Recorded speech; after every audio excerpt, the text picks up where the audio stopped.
Good afternoon, viewers. This is Ranjan Kumar from Chemical Engineering Student Society. We are back again with a chat with Chess placement talk session. And the guest for today is Ms. Sonali Shah, who has been graduated from Department of Chemical Engineering in 2023. And she has been placed at Accenture. She was also the Vice President of Chess. So now let's welcome her to the show. How are you feeling? I am feeling good. How have you heard about this opportunity? Can you describe in brief the recruitment process of Accenture? I heard about the opportunity from the placement cell. The exam of Accenture consists of basically 3 rounds and 1 round interview. So the 3 rounds, the first round is cognitive and technical assessment, which consists of 90 questions to be solved in 90 minutes. The questions are from verbal reasoning, logical reasoning and quantitative aptitude. The next round is the coding round, in which there are 2 questions but only 45 minutes. And both are elimination rounds. But the third round is communication round, in which there are some things written on screen and you have to read them aloud, and it is a non-elimination round. And then there is an interview which consists of both HR and technical parts. Now next question. Could you brief us about the resources and strategy that was helpful for your preparation? First of all, I prepared the aptitude part from IndiaBix. In IndiaBix, you can also prepare the logical reasoning and verbal part. And then, so basically first हमें अपना technical skill बढ़ाना है. तो पहले हमें सीखना पड़ेगा जो भी पाइथन, एसक्यूएल, डीबीएमएस सब कुछ यूट्यूब और गिग्स फॉर गिग्स, हैकररैंक सब पे अवेलेबल है. वहाँ से पहले सीख के और उसके बाद हमें प्रैक्टिस करना पड़ेगा टू टेस्ट आवर नॉलेज. और जो कोडिंग क्वेश्चंस होते हैं उसमें that are lengthy type of questions, MCQ नहीं होते, वो तुम्हें सॉल्व करना पड़ेगा पूरी तरह से. और गिवन लैंग्वेजेस रहते हैं C++, जावा, पाइथन, जिसमें भी तुम कंफर्टेबल हो. तो you have to learn one single language completely, like अच्छे से उसको सीखना पड़ेगा तुम्हें. Now next question. What was the biggest challenge for you? मेरे लिए तो सबसे बड़ा चैलेंज यही था कि मैं सब कुछ बैलेंस कैसे करूँ, because I was a part of 3 clubs and I was the TPR. ऊपर से फाइनल ईयर में प्रोजेक्ट का अलग ही छाप रहता है. तो और उसके साथ मुझे टेक्निकल कंपनीज़ के लिए प्रिपेयर करना है, और मेरा केमिकल इंजीनियरिंग बैकग्राउंड है, पर मुझे केमिकल का भी पढ़ना है, असाइनमेंट्स और प्रोजेक्ट्स करने हैं केमिकल के, और टेक्निकल का भी पढ़ना है. तो time management was the biggest challenge in my life. And सब चीज़ में अपना एनर्जी देना at that point of time बहुत मुश्किल था मेरे लिए. But then I thought that थोड़ा क्लब्स में कम इन्वॉल्व हो. For that moment only I got less involve in clubs and focus more on my placements and studies for a month और 2, and after placement I focused on the clubs also. जैसे कि आप Accenture में नया journey start करने वाली है, तो आपके क्या प्लान्स है इसके regarding?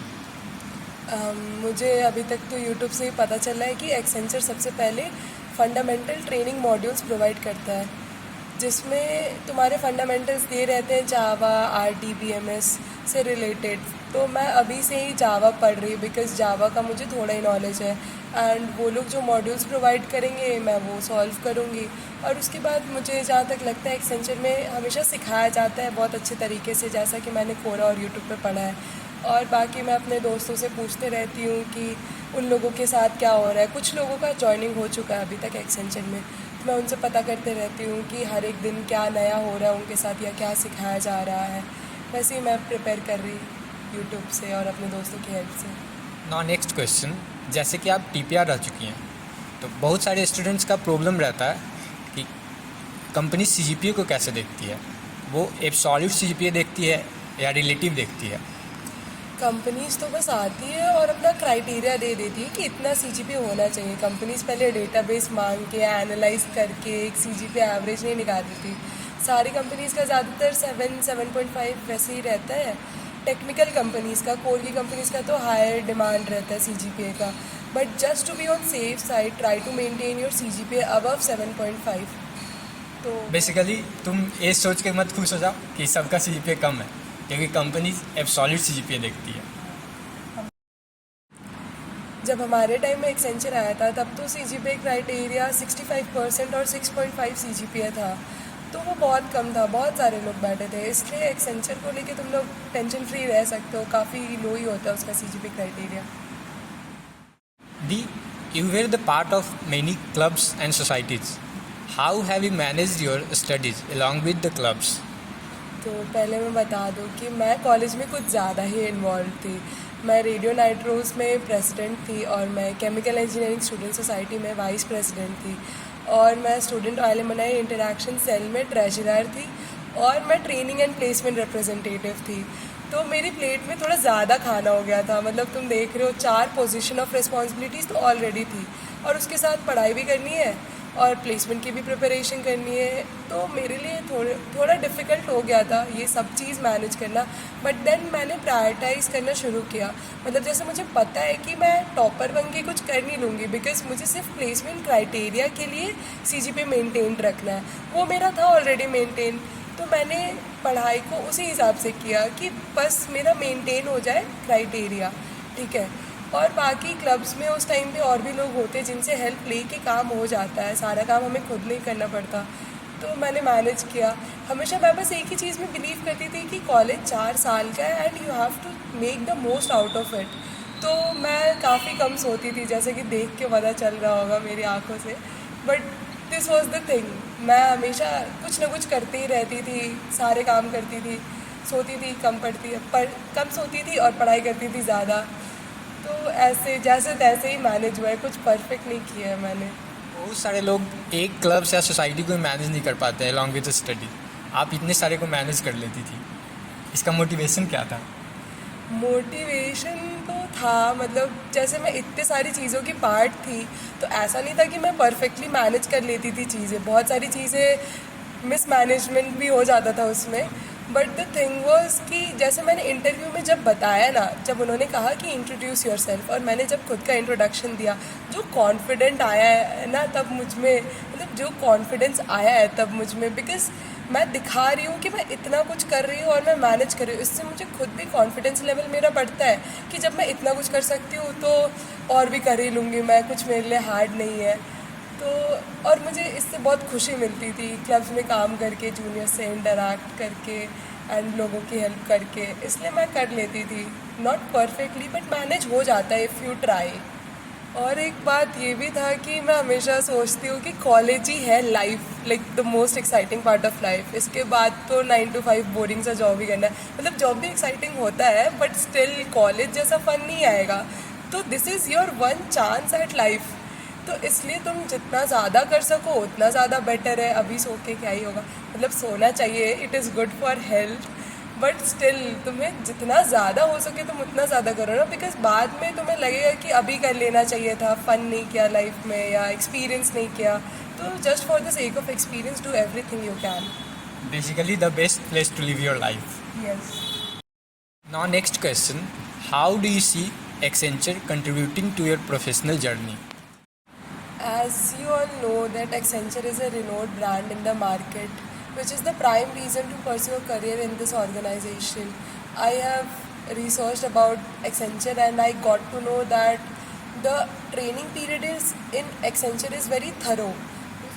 You get to learn a lot of things in the training period. First there is the fundamental training and then there is stream training in which you get a training period of around 6 months, which will be good for me because I will get to learn a lot of things and then I will apply my knowledge and will grow progressively in this field. आपके interview में क्या क्या questions पूछा गया था? सबसे पहले तो इंटरव्यू में मुझे बोला गया अपना इंट्रोडक्शन देने, और जब मैंने इंट्रोडक्शन दिया तो इंटरव्यूअर बहुत इम्प्रेस्ड लग रहा था मुझे। और उसके बाद फिर पूछा गया कि like why I want to choose Accenture, क्योंकि मैं केमिकल इंजीनियरिंग फील्ड से हूँ, so why do I want to change my field. तो उसका आंसर आई हैड प्रिपेयर्ड, तो वो मैंने दे दिया आंसर। उसके बाद फिर उन्होंने पूछा कि मुझे क्या आता है and then he asked some technical questions from SQL, Python, DBMS, इन सब से उन्होंने क्वेश्चंस पूछा। Then the most important part, project से उन्होंने क्वेश्चंस पूछा। मैंने एक प्रोजेक्ट किया था SQL और पाइथन मिक्स करके, and then he asked me to explain the projects. He asked me what difficulties I faced in doing the project, and then he asked me that how do I take criticism? Did I take criticism and applied it in the project? Project को सुधारने के लिए मैंने क्या help लिया दूसरों से, क्या डिफ़िकल्टीज़ ओवरकम की मैंने प्रोजेक्ट में. तो मैंने कुछ प्रोजेक्ट के एक्सपीरियंसेस बताए और कुछ अपने रियल लाइफ एक्सपीरियंसेस बताए. मतलब प्रोजेक्ट करने में अगर उतना डिफ़िकल्टी ना हो, then he asked from real life कि तुमने कॉलेज में ऐसा कुछ फेस किया हो डिफ़िकल्टी और जिसको तुमने ओवरकम किया हो. तो मैंने अपने क्लब एक्सपीरियंसेस बता दिए. बहुत सारे एक्सपीरियंसेस थे मेरे पास. और फिर लास्ट में उन्होंने बस वही पूछा कि where do I see myself in 5 years. ये सब चीज़ें कुछ जो HR क्वेश्चंस होती है, you can prepare from InterviewBit और Google and YouTube. What would you like to say to the aspiring students? मैं बस यही बोलना चाहूँगी कि लोग सोच लेते हैं कि उनसे एप्टीट्यूड हो जाएगा, but actually you need to practice it. Because जैसे एक्सेंचर में भी 90 क्वेश्चंस हैं, 90 मिनट्स है. किसी क्वेश्चन में ज़्यादा टाइम लगेगा, किसी में कम टाइम लगेगा. अगर तुम्हारा प्रैक्टिस नहीं रहेगा तुम सारे क्वेश्चंस नहीं कर पाओगे.